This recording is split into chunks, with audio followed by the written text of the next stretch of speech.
Good afternoon, Rotarians and guests. Welcome to the Rotary Club of Toledo. At this time, I'd like to ask Reverend Gail Cantanella to come to the podium to deliver a reflection and the Pledge of Allegiance. Thank you.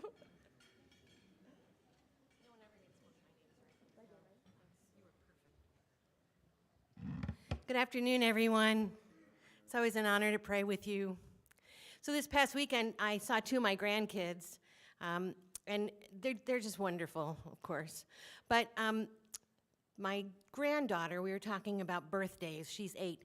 And I said, "What do you want for your birthday this year?" And she said, "Space." I said, "Like a bigger room?" And she said, "No, Grandma, the planets. I want the planets." So I'm working on that. So then later, we were talking about vacations, and my 10-year-old grandson said, "I plan to be an entomologist, and I'm going to move to Australia to study rare ant species." I said, "Well, you obviously don't take after your grandma, do you?"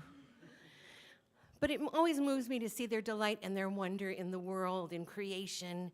It reminds me that God has given us this extraordinary universe that God made especially for us beautifully and perfectly. Especially now when I see the everything blooming, all the trees in bloom, the daffodils, it's just my favorite time of the year. And it also reminds me that God has asked us to take care of creation, to be careful with it, to preserve it for these future generations. And so let's pray today that we can do a very good job of being intentional and courageous and fierce in taking care of this incredible gift we've been given. Amen. I pledge allegiance to the flag of the United States of America and to the republic for which it stands, one nation under God, indivisible, with liberty and justice for all. Thank you, Reverend Gail, and thank you to Mallory. Mallory's a senior at Notre Dame Academy. She is doing her senior project with me, and so this is her second time leading a Rotary Club meeting, so nice job. As we begin our meeting, I'd like to thank and acknowledge Equitable Advisors as this month's sponsor, and Rotarian Jason Harris. I know Jason's here somewhere, but there he is. Jason, thank you very much. This time I'll ask you, have any guests, please make your way to the center of the room. Zach has the microphone to introduce any guests that are here with you today.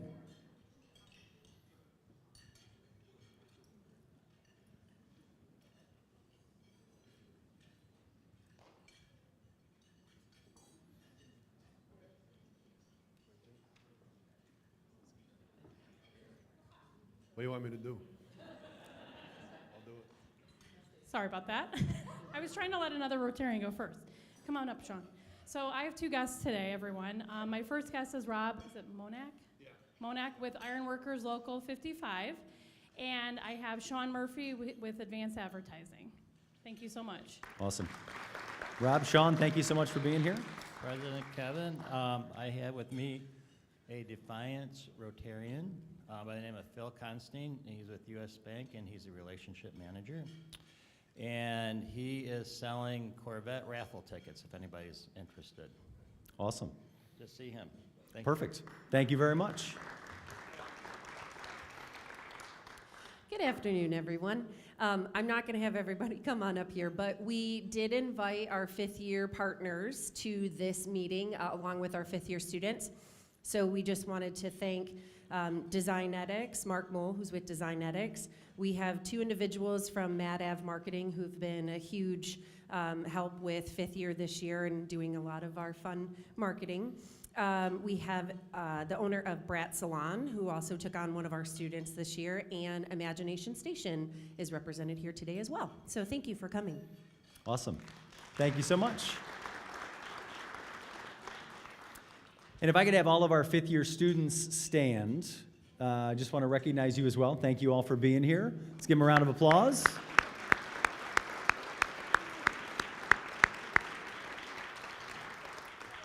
It's been a great partnership between our Vocational Services Committee and the fifth-year program. We invite you to stick around after the meeting as our very own Kurt Church will be giving a talk with the topic, Let's Get Hired. And so we would love to have all of your input.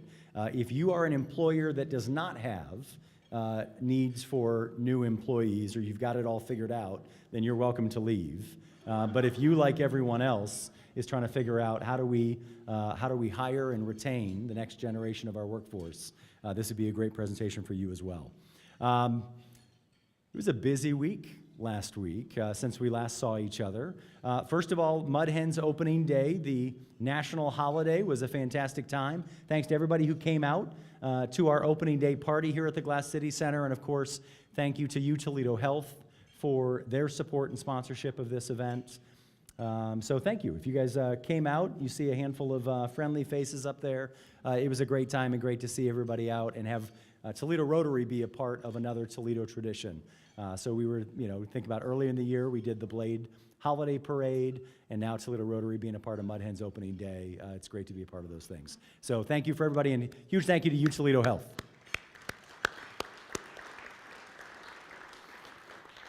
And of course, no meeting last week as we had our Service Above Self Day, so direct your attention to the screen for a recap of that great day. Rotary Club of Toledo members, they spent their day giving back to the community. The club hosted its quarterly Service Above Self Day. And this is our way of getting out of the Monday, luncheons and just, those are great programming, but this is really what we're all about. So as much as we can do back into our local community, we want to do. This was one of 5 events the Rotary Club participated in today as part of the Service Above Self Day. So to our volunteer initiative today is at Toledo Grows, and we are actually helping plant seeds for seedlings that will be given to community gardens throughout the community. So they have 105 community gardens we're helping support with this important work. So there's nothing more fun than getting our hands dirty, and to do it in community with fellow Rotarians, I think is a fabulous thing. The fact that we're giving back to a very important initiative in our community, I think is really heartwarming to know that people will be eating these vegetables all summer long. And what better way to express our support of community as Rotarians.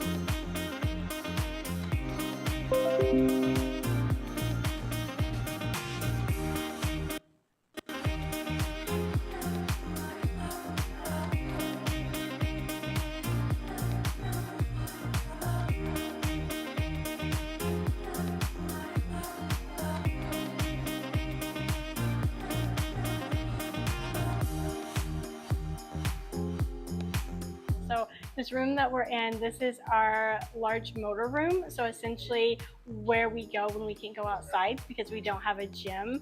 And there were some bookshelves that had segmented this room. It was very small. There wasn't a lot to do.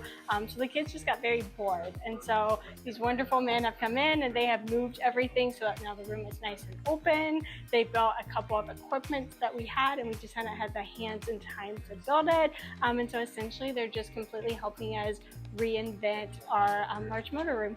I mean, I'm just like picturing even this afternoon, kids coming out here and just like they'll be screaming, they'll be running around because yeah, it's just really cool that we get to show them how much we love them and that we just get to provide these really cool spaces for them. So I'm very excited that the Toledo Rotary is putting together 500 personal hygiene packs for girls in the TPS school system and for the YWCA. This was an idea that we thought of in the Peace Committee, and to see it like come to fruition today and just see all the helpers come out and everybody just jumped right in. I didn't even have to really guide them. It's just great. I just really respect and appreciate everybody taking time out of their Monday lunch hour to give back to, to do this.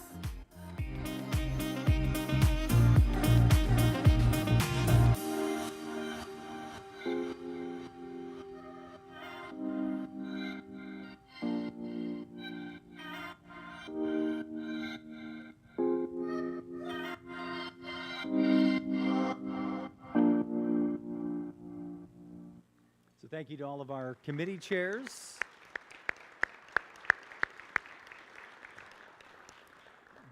Thank you to all of our committee chairs for their work in making those projects happen, and thank you to all the Rotarians who came out. By my count, we got to 75 Rotarians out serving, which was the highest of our 3 days, but we are still shy of my goal of 100. We're going to get there. I joke that I want to leave at least one goal for Scott to be able to accomplish during his presidency, but I really don't. I want to hit them all. So my goal is 100 Rotarians at a project. We have one more chance to do that. I guess 2 more chances to do that. I will count the April 26th District Day of Service as an opportunity for us to put 100 Rotarians out. There's information in the spoke about that. And then we also have another Service Above Self Day as our final meeting of this year on June 30th. So be on the lookout for those service opportunities. We're excited to see you out there. Okay, before we get into our speaker, we know that the environment and water has been an issue that our club has been particularly interested in. Our Environmental Services Committee and leaders like our, certainly our committee chairs, but Janina Douglas, I think about, all of the work that she's done in this space, leading our community and being a leading voice from our club in the region on this. There's a lot of work to be done, but there's a lot of work that we have done and should be proud of. And it's an important project not only for our club, but also our district. Toledo Rotarian Phil Marissy produced an incredible video on this project. I don't know if he knows this is about to happen, but direct your attention to the screen. We'll take a look at that incredible video that he put together.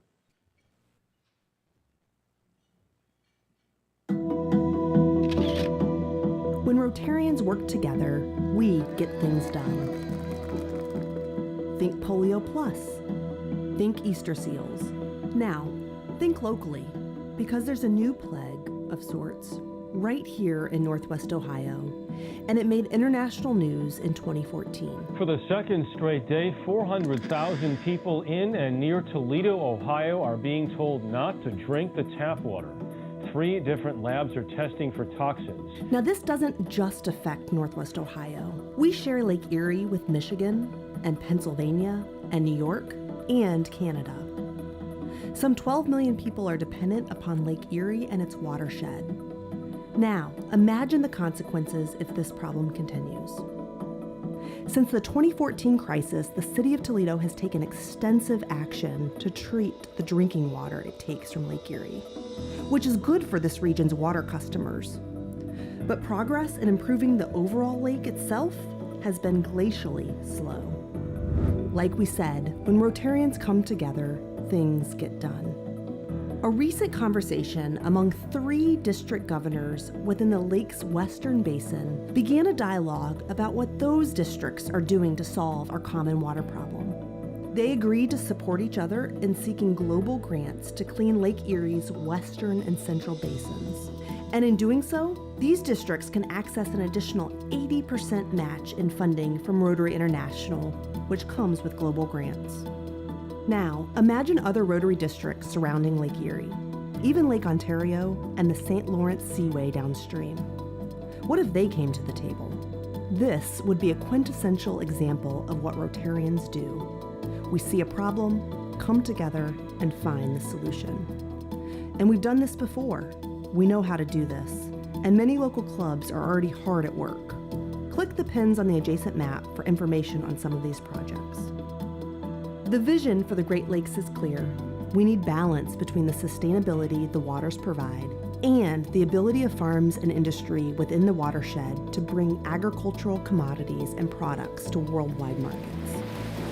A clear vision, yet bold, and it's realized one idea at a time, one conversation at a time, one club at a time, one partner at a time. And we invite you to join us. Otherwise, it's just a matter of time before millions could go without safe drinking water again. This is our legacy as Rotarians. This is what Rotary exemplifies. This is what happens when Rotary engages. Remember, when we work together, we get things done.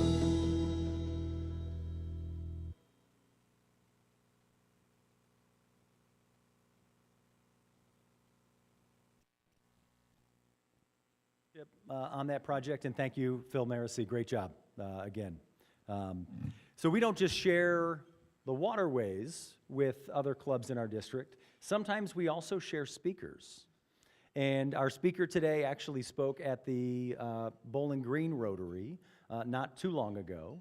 And Kim Daines was in attendance at that, shared how much she enjoyed that presentation with Adam Cassie, who passed that on to me. And as we looked at an open date, we were able to work through the program committee to get our speaker. So without further ado, please join me in welcoming George Bullerjahn.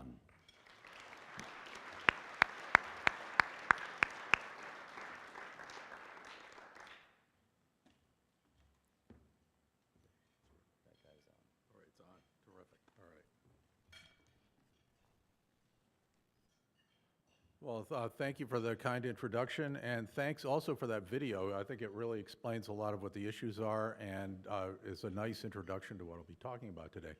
And what I want to do, though, is take a broader view of what's happening in Lake Erie and actually look at the lake as it transitions through the entire year. So we're going to start in the winter and then move on to the water problems that we know about that happen in the summer.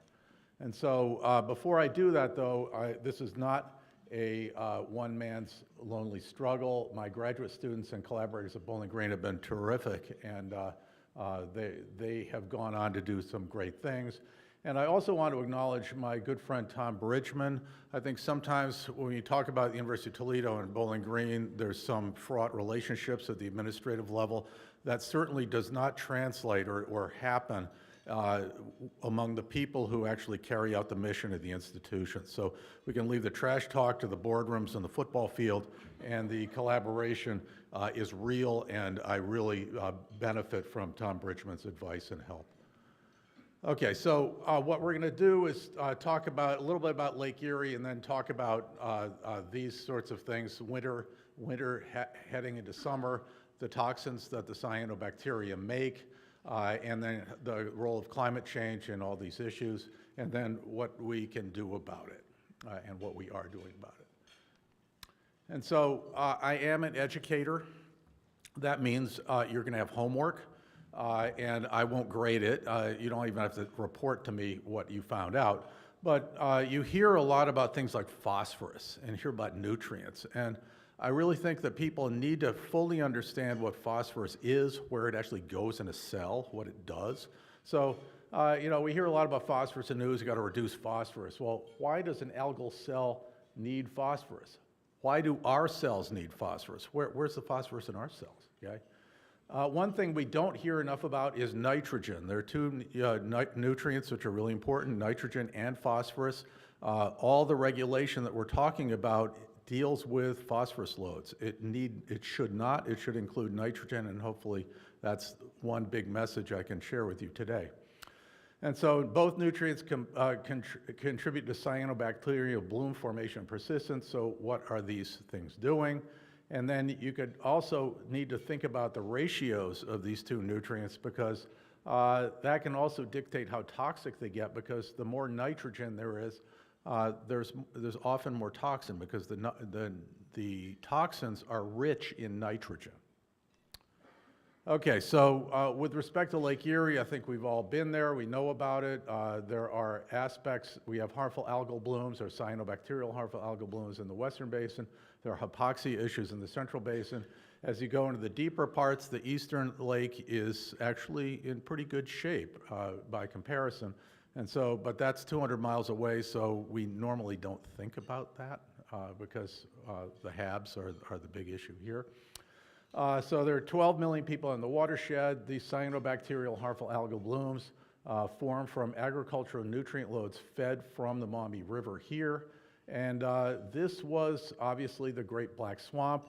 It was a huge wetland, and a major effort of the H2O Ohio program is wetland restoration as a way of consuming nutrients before it reaches the lake.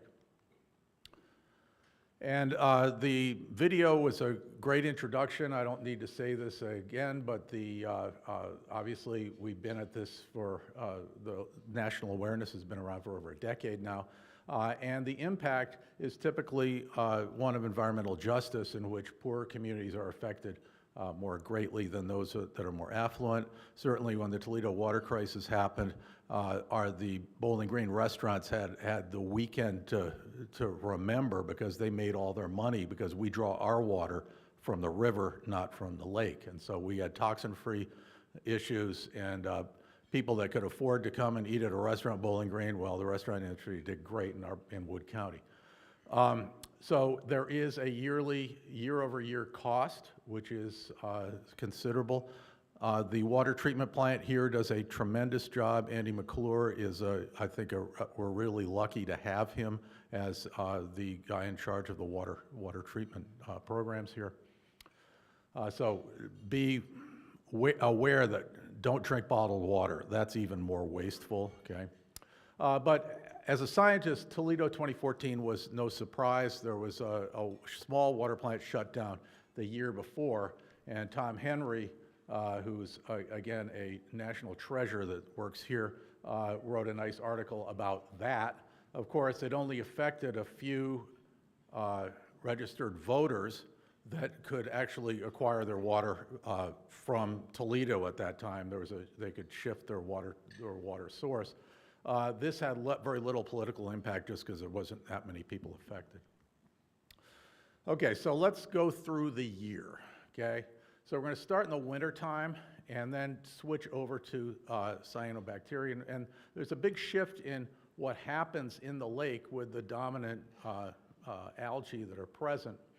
And we'll start with winter diatoms. And they're an important base of the food web. They really support the fishery. Zooplankton eat the diatoms, fish eat the zooplankton, and so forth. And so we can consider them in very broad terms as good guys. And then the cyanobacteria take over in the summer and fall, where there's nutrient loadings. And this yields vast changes in the abundance of nutrients in the lake, and also in changes in pH, how alkaline the lake gets. During a harmful algal bloom, the cyanobacteria can drive the pH almost scratching 10. So that begs the question, what likes to live at pH 10 except cyanobacteria? So, temperature also influences toxicity. There's a lot of published work which is emerging that lower temperatures actually yield a more toxic bloom.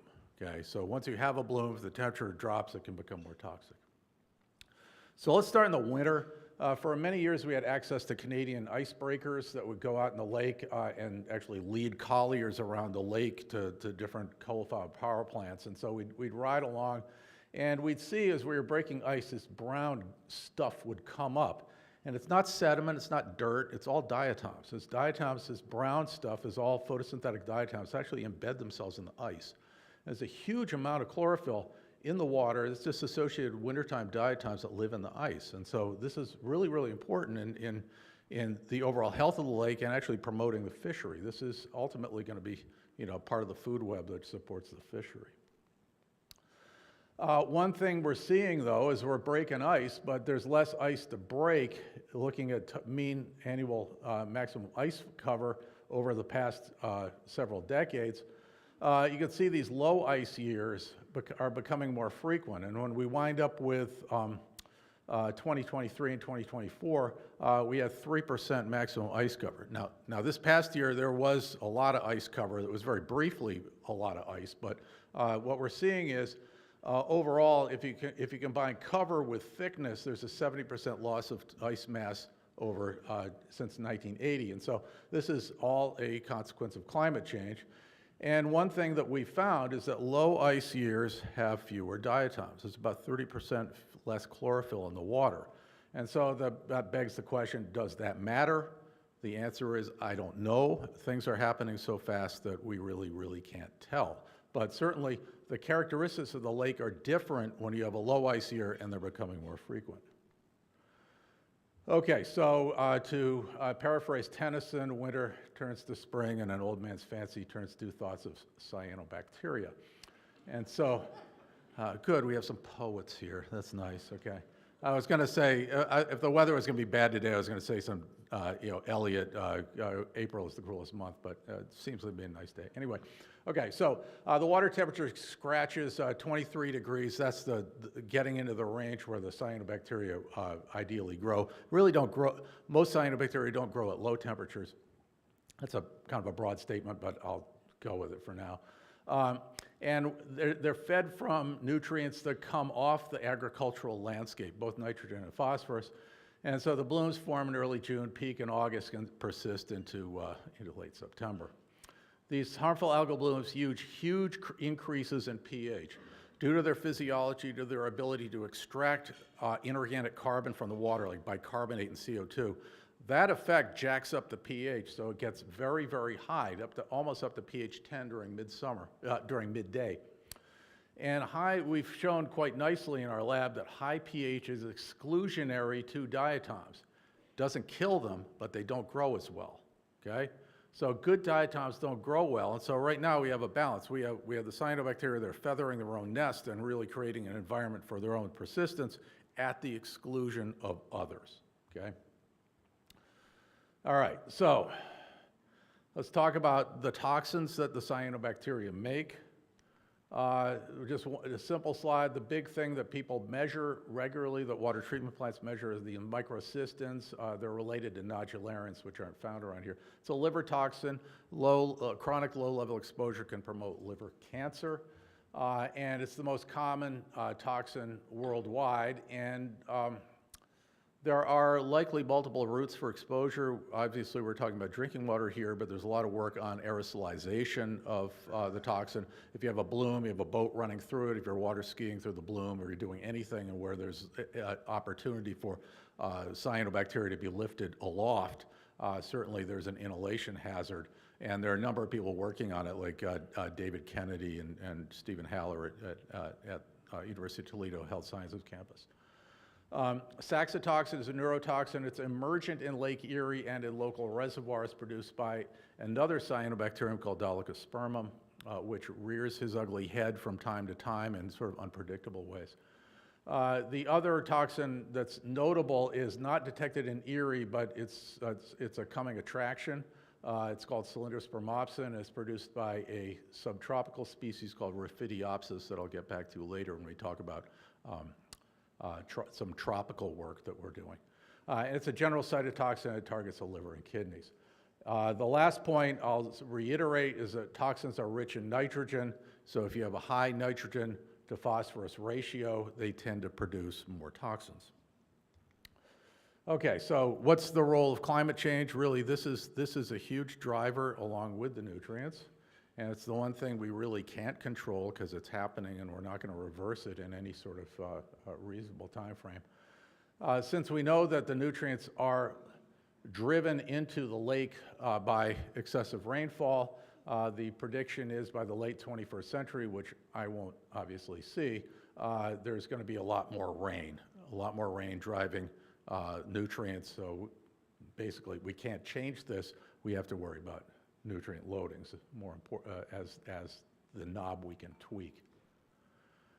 We can see that rainfall has this effect because you can look at maximum, this is the maximum bloom false color images of the blooms in each year, and you can really spot the high spring rainfall years. We have the 2011 bloom, which was so high we gave it a 10, okay?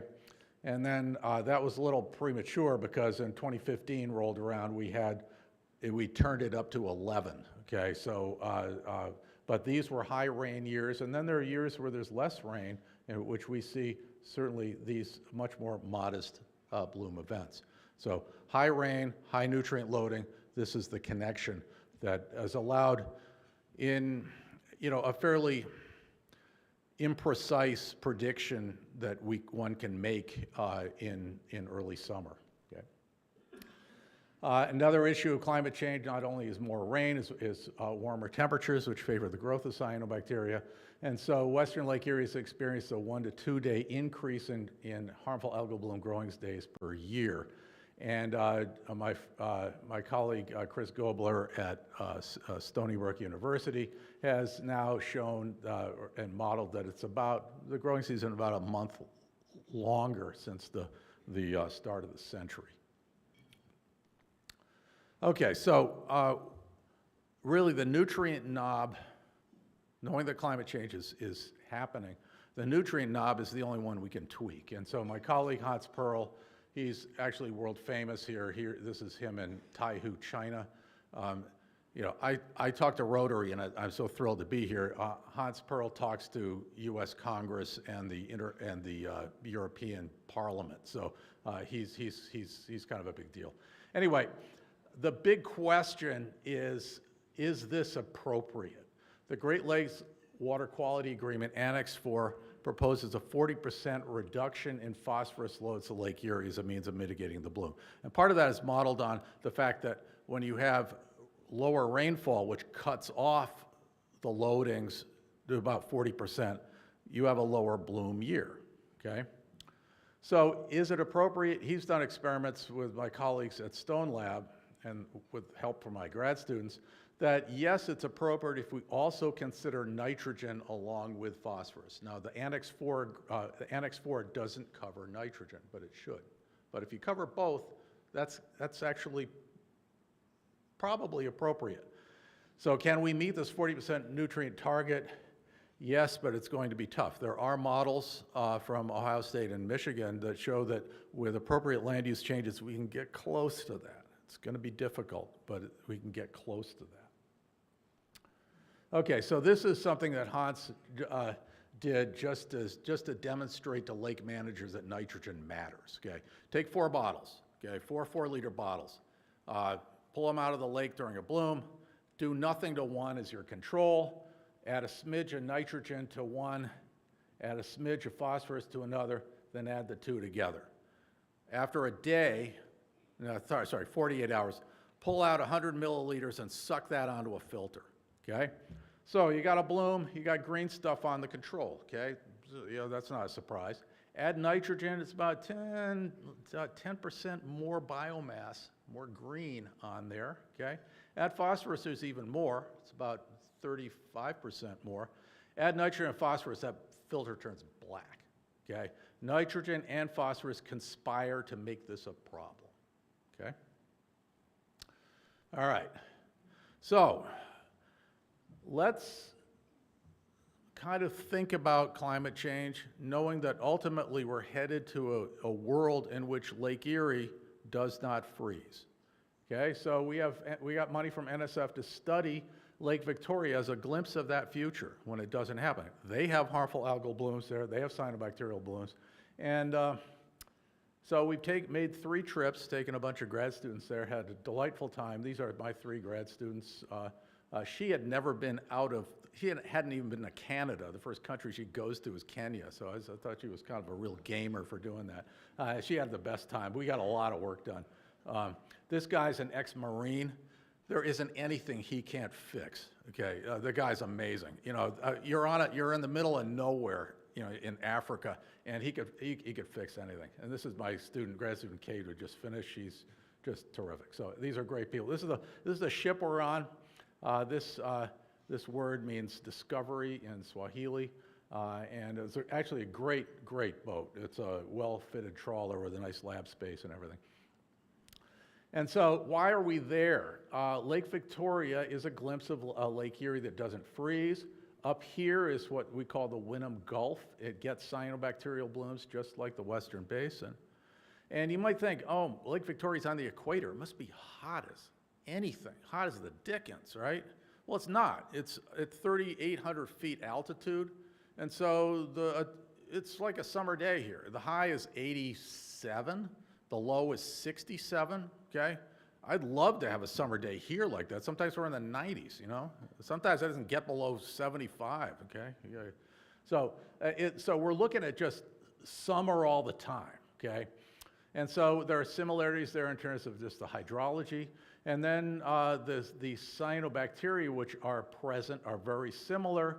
And we'll talk about Raphidiopsis in a second, because that's our coming attraction to the lake, I believe.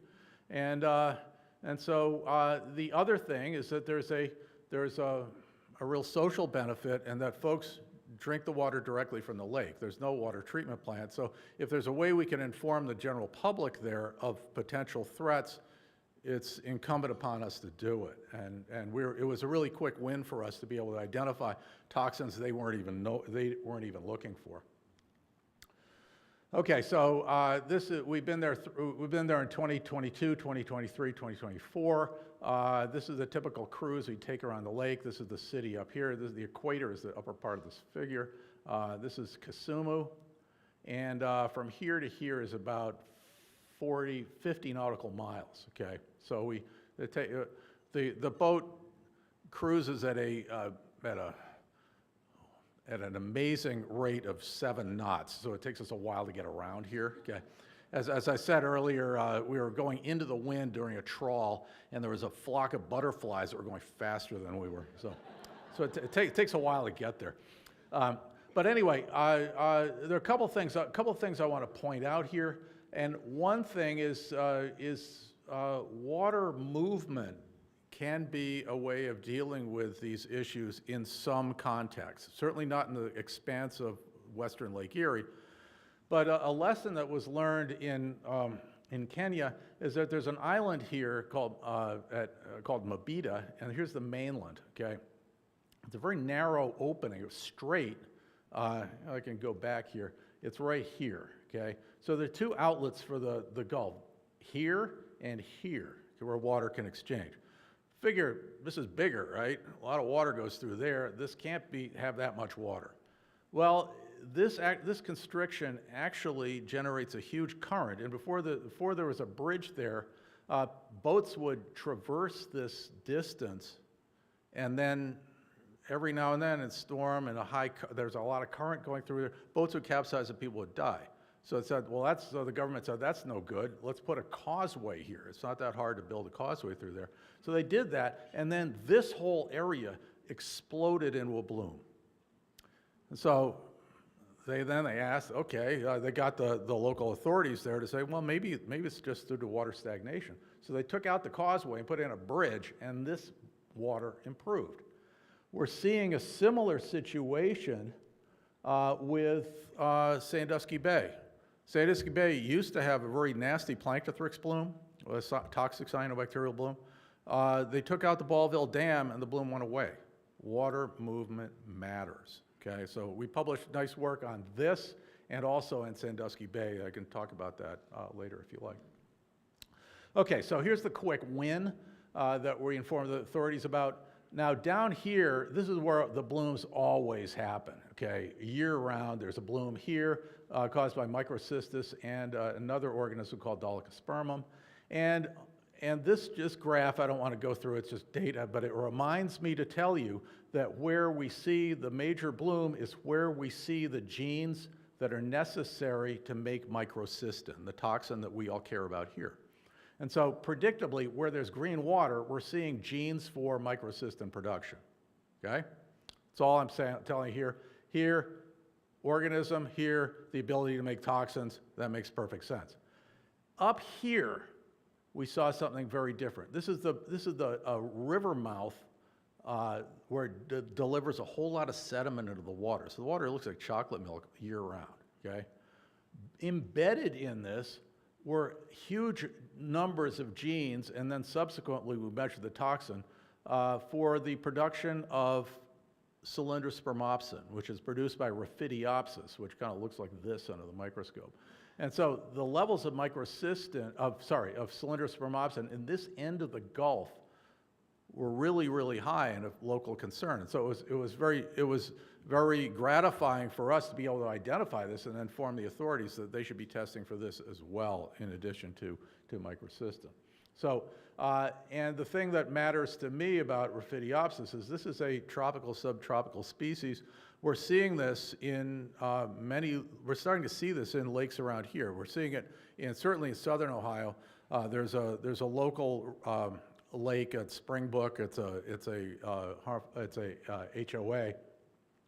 We can find non-toxic Raphidiopsis growing there.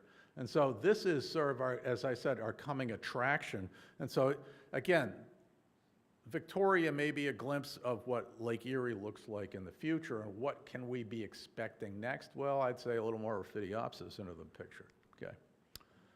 All right, so I can wrap up here by saying what are the overall implications and conclusions I can draw. First of all, blooms are more common due to climate change. There's more rain, there's more nutrient runoff, there's a longer growing season because cyanobacteria like warmer water. Reducing nitrogen and phosphorus loads is really the only thing we can do, so we have to reduce fertilizer use and capturing phosphorus at the source. There's technologies which are emerging which allow the recapture of phosphorus at the, in ditches. One can take land out of production. That's also linked to wetland restoration. Okay, there are a lot of success stories out there with respect to wetland restoration. We've done some work in Lake Balaton, Hungary, that had the inlet river into Lake Balaton. Had all sorts of problems promoting blooms in the western end of the lake. What they did is they built a wetland called Kish Balaton, which consumed a lot of the nutrients before they entered the lake, and it turned that wetland became a flyover area for migratory birds. And so it was a big win for birders. Okay, I'm not a birder, but the time I visited this site, just hundreds of birders just that had not gone there before. So, so there's real benefits outside of just nutrient management that you might see from these sorts of restoration programs. Okay, certainly what H2 Ohio is doing, it's incentivizing polluters, farmers to adopt the changes to, it's paying them a fee per acre for a nutrient management plan. And then ultimately, if it doesn't work, we have to exhaust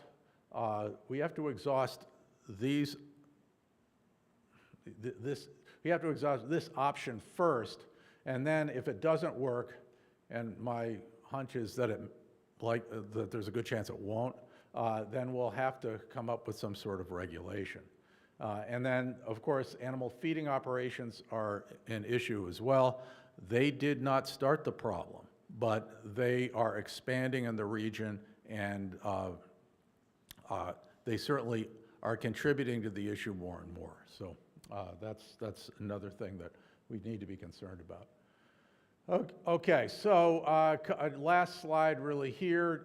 Pay attention to the hydrology. It can provide a low-tech solution in some contexts. We saw it with our own eyes at the Mabita Causeway in Lake Victoria, and we've seen it here due to dam removal in the Ballville Dam removal in the Sandusky Bay. We believe was the reason the Planktothrix bloom disappeared.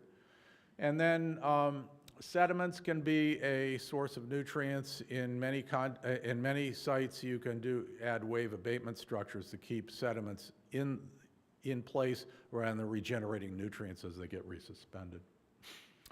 And all the technologies that we have are getting better. There are toxin sensors that can be deployed in the field. They are expensive, but they're becoming less expensive as we know how to use them, as the technology improves, and we're building more of these devices. And then there are networked buoys linked to the International Ocean Observing System, or it's called the Great Lakes Observing System. And there's a lot of buoys that are out there monitoring the lake and enabling us to model where the bloom may be headed, okay? There's also remote sensing, which is probably the best method in cloud-free days in terms of seeing where the bloom is and the overall levels of, the overall intensity of the bloom, and seeing that from space.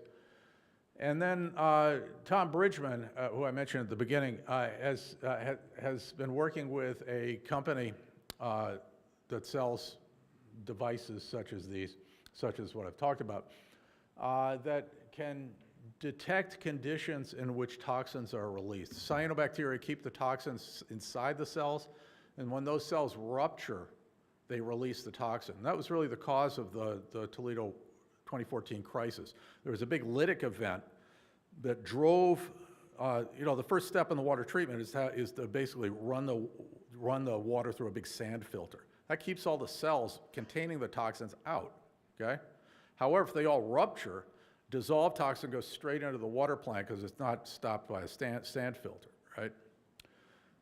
He figured out with this company a very simple fluorometer. When the cells rupture, they release another fluorescent compound called phycocyanin. Again, it's jargon, I'm sorry.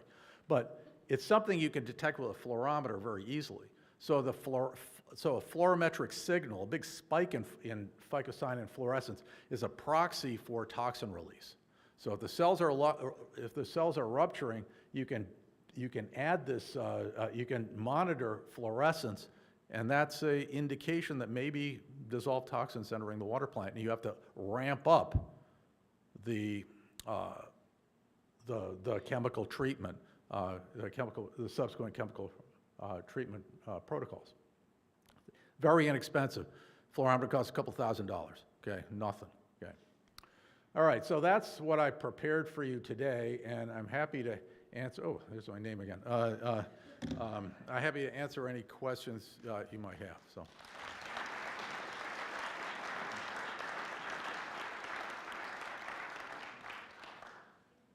Ooh, there we go. Thank you so much, George, for bringing this information to us. Yeah. I think the algal bloom is something that not a lot of us think about in our daily life of, oh, this might impact us in the future, until we had the water crisis of 2014. Mm-hmm. As we move through our lives and as we are Rotarians serving the community, what can we do day by day to make little adjustments to help become part of the solution versus add to the problem? Well, I think, I think this is actually a ripe topic for political action, and I think it's a good time. Right now we're dealing with politically fraught times. I don't need to tell you that, I'm sure. But it's one thing that everybody agrees on, that water quality matters and that good water is really important. And so I think just first thing I do is remind our elected representation of these issues.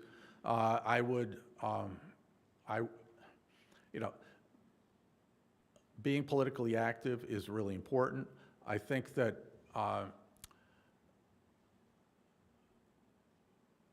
if we, there's a lot of science that needs to be done out in the fields because soils are different. Soils can behave differently. And Janina has a project that she told me just was able to, they just closed the funding on, were able to close the funding gap. And looking at getting involved with some of the science upstream and what are the ways we need to fertilize the land, what are the best ways to do it, and what are the best ways to capture nutrients which may run off. So I think getting involved in some of the science in the soil.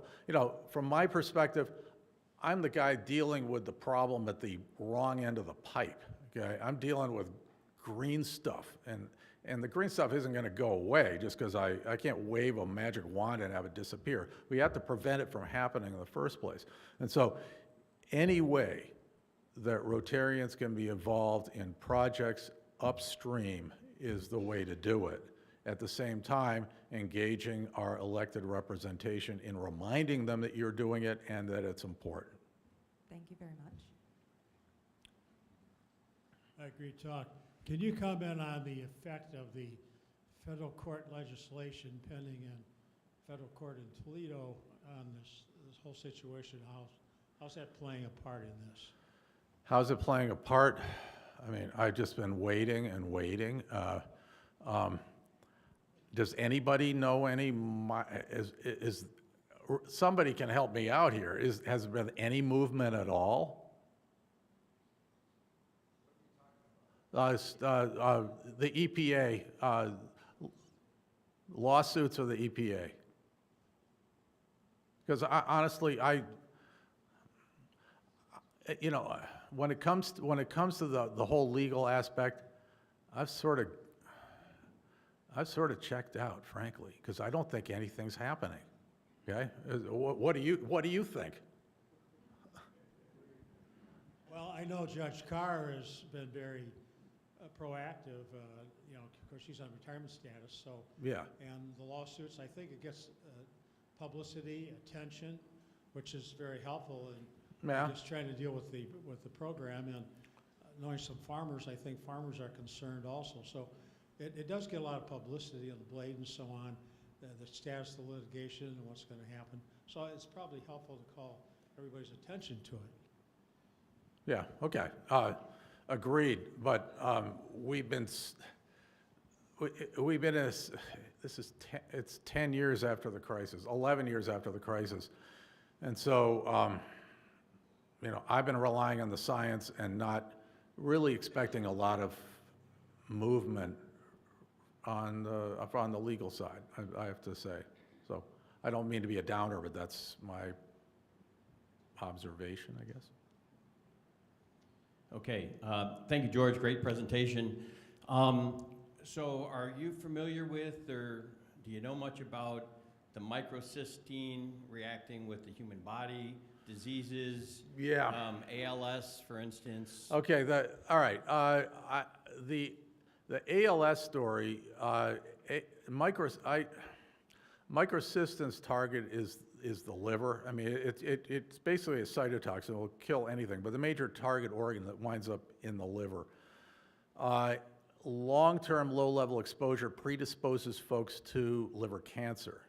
Certainly a high dose of microcystin, which would never happen, could kill you, okay? And it did in a dialysis facility in Brazil in which microcystin-laden water was injected directly into patients, and it resulted in deaths.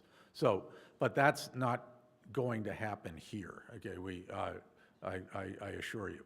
But long-term exposure is linked very strongly to liver cancer. I believe in how our water is treated, that it is microcystin-free. When it comes to other potential pathologies, the ALS story is something is really unsettled science, and I'm actually quite skeptical about. There is another molecule which is known to is neurodegenerative molecule called BMAA, or beta-methylaminoalanine. And that is linked to neurologic disease. It has never been detected in Lake Erie. Now, there are other toxins that I'm concerned about. Saxitoxin is a neurotoxin, and we're seeing that sporadically. We can certainly find the genes for saxitoxin synthesis everywhere. We're not seeing high levels of saxitoxin anywhere. We see sporadic detections of it, but I suspect that's, we should be looking for it, okay? And then there's cylindrospermopsin, which is a very nasty cytotoxin, which is produced by Raphidiopsis, as I said. And I think that's going, as climate change increases, we're going to see more and more likelihood that that could be produced here. But in terms of the link to ALS, I'm skeptical about that. Now, the person I would talk to is James Metcalf, who's a toxicologist at Bowling Green, and he has done a lot of work with BMAA and it's linked to neurodegenerative disease. Hey, first of all, it was a great lecture. Yeah. You might get a Nobel Prize for that if you keep on working on it. No, there's no chance of that, but thank you. Flattery, sure, but no. My question is about, I grew up in a small farm in Pakistan. Yeah. First of all, we can mandate the farmers, you can use the fertilizer every other year. And I can assure you that the crops will catch up in the successive years. They have a low yield year, the next year the yield will be higher. Yeah. That's one idea I came up with. And I find that compelling because there is a lot of legacy nutrients in the soil to begin with. And a good example of that is anybody remember 2019, the last year before the pandemic? It was an incredibly rainy spring. It was so rainy, crops actually couldn't be put in many fields. There was still a lot of nutrients that wound up going into the lake, and we had a bloom like we did like most years, just because there was a lot of rain driving legacy nutrients into the lake. People weren't fertilizing. So, And my so sec- yeah, so there's a lot of, so just to finish, so there's a lot of legacy nutrients in the soil. My second idea is that for every original idea I have for you, for every 50 acres, a farmer he has to create a pond of 5 acres, which will hold the rainwater. Yeah, okay. And then the state can pay them for that 1 or 2 years. Maybe on a yearly basis, they can be given a certain amount of money. Any way you can keep water upstream and not downstream is a good plan, okay? Now, what you need are the modelers to say, really, how big do those ponds have to be? Because I'm not sure anybody knows the answer to that, but that's great. If you can come up with a protocol by which water stays up on the landscape and not in the main river, that's great. Thank you. Yeah. Oh, there you are. Hang on. So George, thank you very much. As a gift, we have a book for you authored by our past president, Clint Mock, Historical Tales of Toledo. We're also going to make a donation in your name to Rotary International's efforts to eradicate polio. So thank you very much for being here today. Great.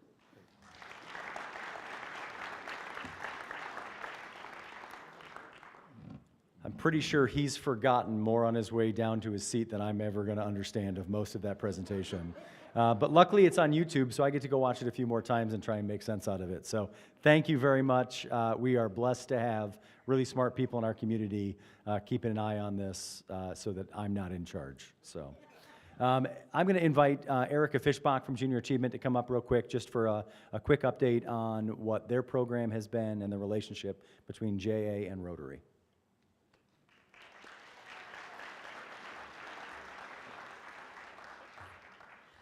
So I'll be super quick. I know it's 1 o'clock and everybody has to get going, but really what I wanted to come up here and say was just a huge thank you to Rotary and what you were able to do to help support our students this year.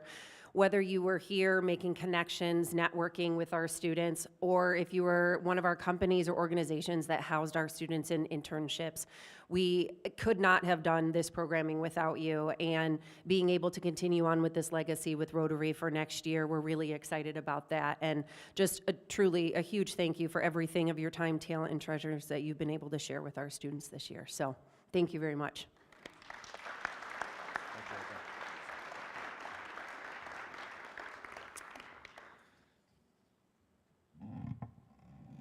All right, upcoming meetings, April 14th, Dave Zenk with Toledo Metro Parks is going to be here. April 21st, there is no meeting in observance of the Easter holiday. And then on April 28th, we'll have a panel discussion about Are Ohio's Girls Okay? Girl Scouts of Western Ohio will share how Ohio's girls are doing in the areas of social, emotional, and physical health, as well as academic success. We have 2 committee meetings this afternoon. Finance Committee is meeting in Jefferson Room A.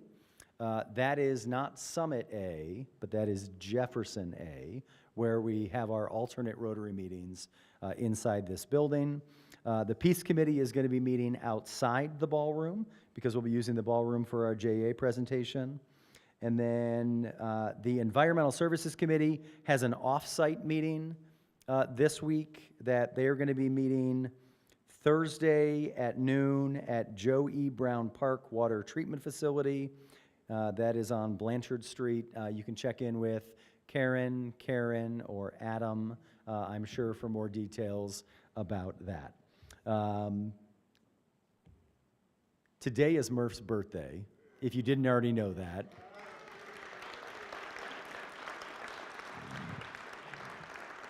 I told him I was trying to figure out why he looked older today, and then turns out that's why. So happy birthday, Murph. Thanks for celebrating it with us. And thanks to Kathy for joining for your birthday and joining us. So our past executive director, Kathy Tate, it's always good to see you in the room. So thank you very much. Thank you all for being here. Go out and make it a great day. And with that, we are adjourned, but you're not going anywhere because you're all sticking around for our JA presentation. Thank you so much.